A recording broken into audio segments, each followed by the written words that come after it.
Those who have been in a coma, what was it like? 1. I was in medically induced coma for about a week.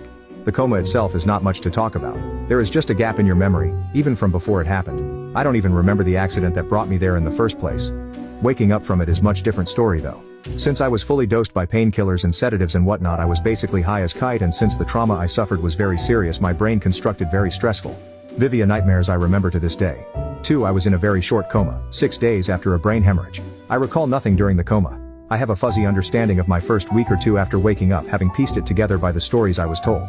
And memories of the days, leading up to it were temporarily wiped out, though they have since returned. This was over a decade ago, so take this with a grain of salt. My memory in general is imperfect at best. 3. Was hit by a car when I was 5 years old. Ended up with toxic shock syndrome and went into a coma for 4 months. I just remember some very weird dreams, which I can still recall vividly 26 years later. Someone mentioned something about visiting